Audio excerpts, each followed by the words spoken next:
Привет, друзья! Как дела? My name is Fedor, and today we're going to continue our tradition now of going over poetry.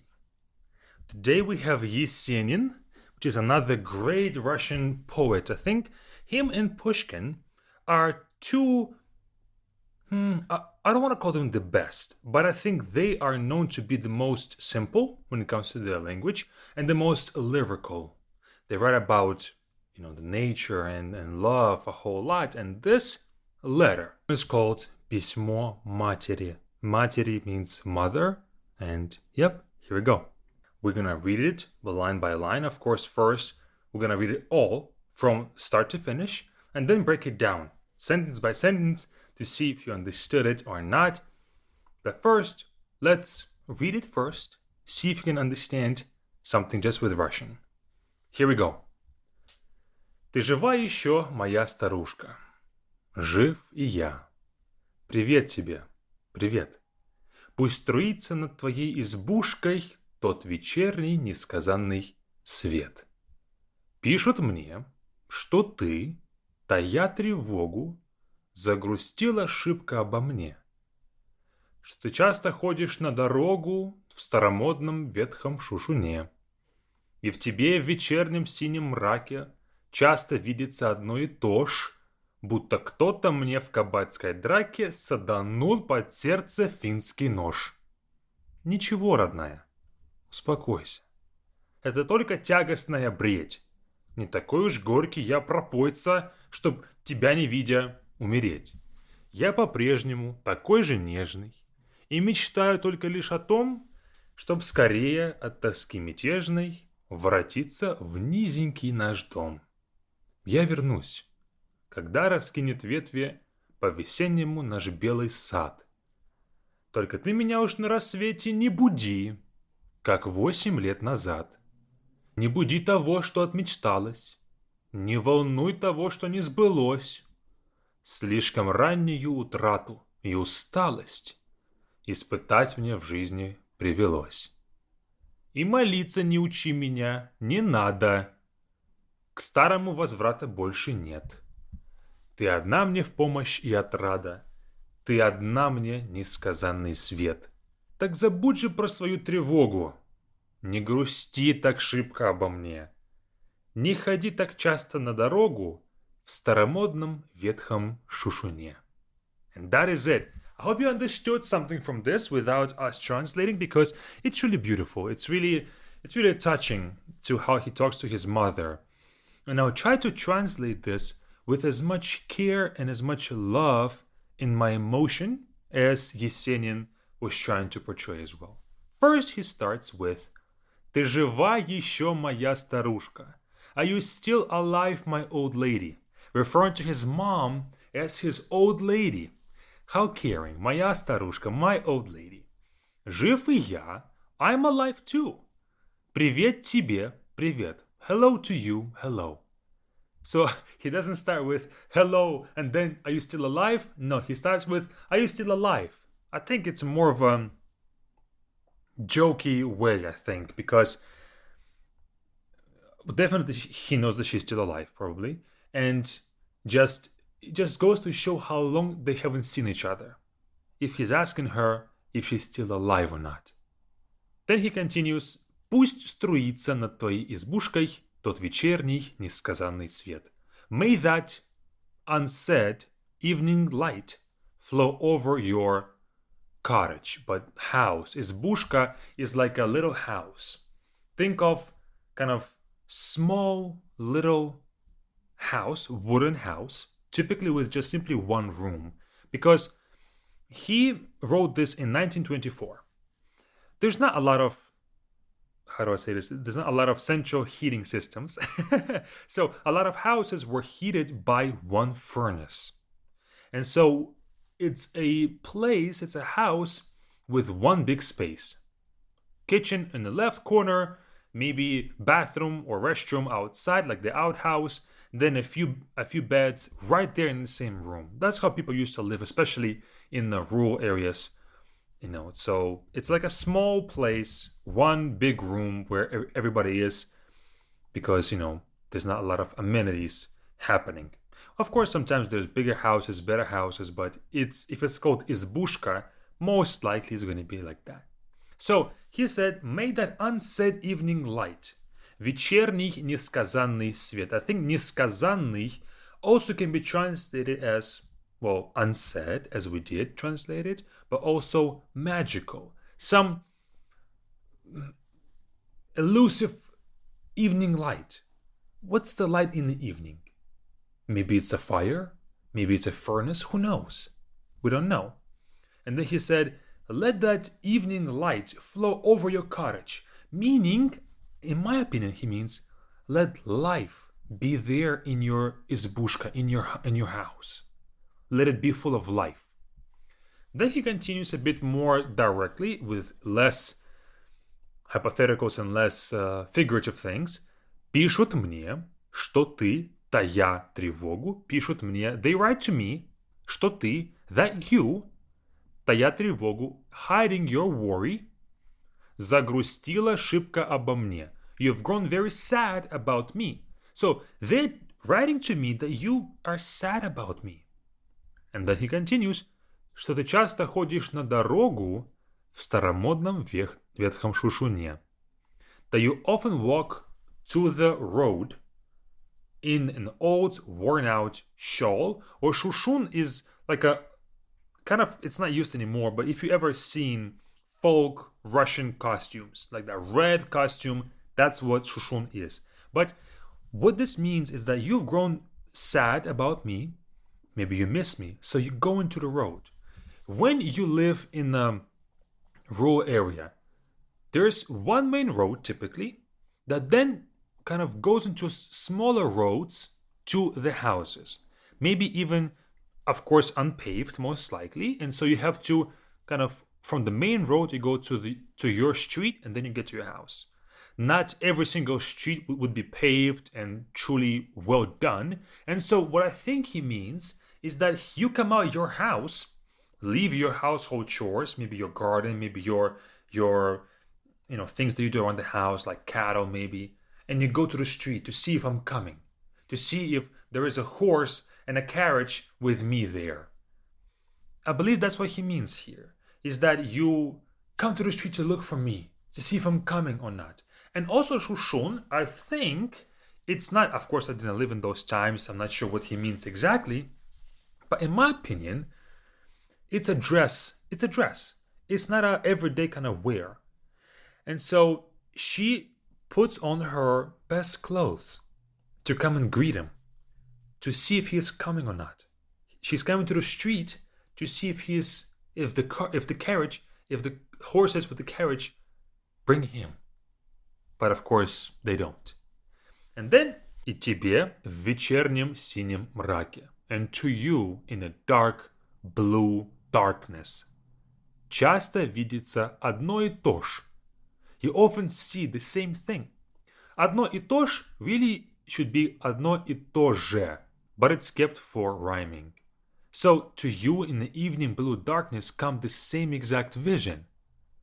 Будто кто-то мне в кабацкой драке саданул под сердце финский нож.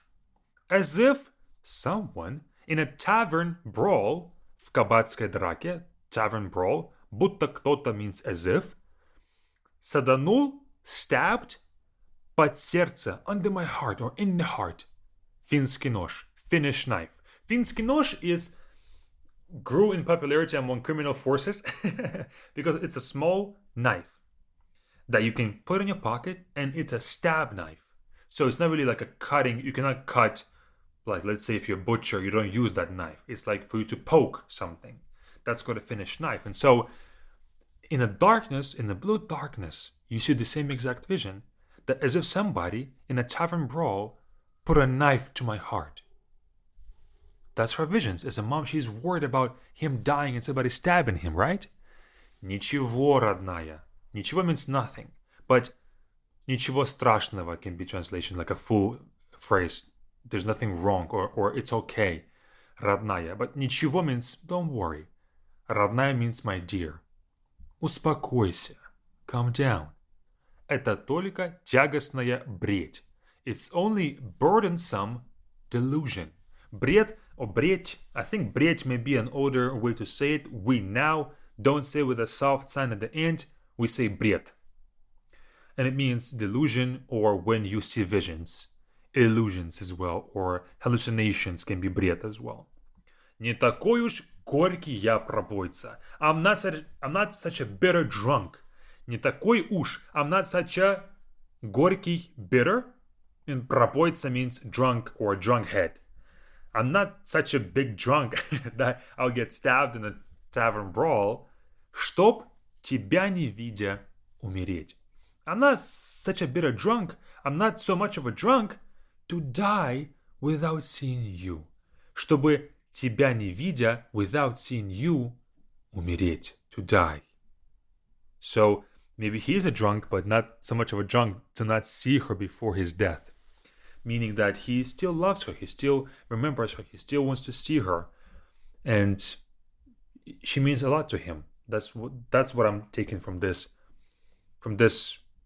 passage so far. Я по-прежнему такой же нежный. I'm still as tender as before. И мечтаю только лишь о том, and I dream only of one thing, чтоб скорее от тоски мятежной, to return the sooner from the restless anguish, тоска мятежная, restless, burden or boring time spent somewhere, вратиться в низенький наш дом, to return to our small home. Низенький means small or short in length. Typically, even now, there are still these houses that I'm pretty tall. I'm 6'3", and when I go to different houses, especially in rural areas, they're all very small, meaning in length. Typically, my head almost touches the ceiling, or at least it touches the lamps for sure, the ones that are hanging from the ceiling, because all the small houses were built on wood, and what does wood have a tendency to do? It tends to shrink. Over time, it shrinks, and so you build a tall house that for the first 10 years is good, but then over time, that moisture leaves the wood, and it becomes smaller and smaller and smaller. And so he says, I'm still just as tender, and I'm dreaming of only one thing, to escape this life and to come to our short house. He still remembers that short house and that cozy place that he grew up in, probably. Then he continues. Я вернусь, I return. Когда раскинет ветви по-весеннему наш белый сад. When the branches spread, когда раскинет ветви, when the branches spread over our white garden in the spring. But it's kind of, translation is a bit off here. I think the translation wants to keep the feeling of this line, but I'll translate a bit better. So, наш белый сад, our white garden, раскинет ветви, will throw the branches. So the garden throws the branches around. So he gives the garden a bit of life, a bit of human nature, to throw or to spread the branches of the trees, of the garden itself. Then the key word, по-весеннему. Not in spring like in the springtime, but in a spring-like fashion. What happens in the spring? Those of you who live in the northern hemisphere, our spring is when things they flourish. Especially in Russia. Spring is a time of flourishing, of different flowers starting to blossom. Different gardens after the winter, they weather the storm. They weather the winter and then they start to spread. They become alive again. And he said, I'll return then, when the white garden will spread its branches in a spring-like fashion. So when everything will get some life, that's when I'll return. Then these two lines finish up this passage. Только ты меня уж на рассвете не буди. You don't wake me up this time at dawn. This time только ты уж. Только ты меня уж. Уж means this time around. Kind of. Yeah. Не буди, don't wake me. Как 8 лет назад. As you did 8 years ago. Kind of funny. It's been 9 years since I left my home. Well, of course, I've returned many times. Not 8 years ago. Not like I left it 8 years ago and never returned. But I went to university. I went to college, and I'm away from my parents, for extensive periods of time, half a year at least each time. And I can understand what he's feeling here. When you leave your parents' place, right? When I leave, I'm by myself. I'm in college. I can go to sleep at whatever time. I can wake up at whatever time. But whenever I come back home, whenever I'm back under my mother's and father's wings, they tend to wake me up at 7 a.m. Hey, it's time to wake up. Let me asleep, okay? I can figure out when it's time for me to wake up. Then if I'm out somewhere late, when are you gonna come back? When are you gonna come back? I'm like, guys, I'm not used to this anymore. I can come back whenever I want. I'm in a whole different country. You don't even know what I'm doing. But because I'm under them, they feel the responsibility to wake me up and to control me a little bit. So he says, только ты меня уж на рассвете не буди, как 8 лет назад. Just don't wake me at dawn as you did 8 years ago. I guess motherly care never leaves. Even different people feel the same thing. Не буди того, что отмечталось. Don't wake what's been dreamt away. Now he talks about not to wake him up in the morning, but не буди того. Don't wake what's been dreamt away. You've had some dreams, or I had some dreams about doing something, and then that's already in the past. I have dreamt that before. It's no longer my dream. Don't touch on what I dreamt of before. I'm a different man now. Не волнуй того, что не сбылось. Don't bother what didn't come true. Don't worry what didn't come true. As we grow up with our parents, we think, okay, hey, you should be a doctor, or go do this. And you try as a child, right? You try doing those things, they don't come true. So he tells his mom, don't worry about those things. I've already dreamt about them before, or we did, and those things didn't come true. Sometimes even when I come back, well, of course, right now, of course, I have a wife and all of that, but before, my parents or my family would ask me about different girlfriends that I had before. Oh, are you still together with her? I'm like, no, don't bother the past. It's already done. Even though they might have liked that person. No, it's done. Don't even bring it back, even in memories. Then he continues. Слишком раннюю утрату и усталость испытать мне в жизни привелось. Слишком раннюю утрату и усталость. Too early a loss and tiredness. Слишком раннюю. It's too early of a loss. Too early of a tiredness. I've experienced too early of a loss and tiredness in his life. Испытать, to experience. В жизни, in life. Привелось, I had to. So I had to experience too early of a loss and tiredness in my life. He writes this as he is 29.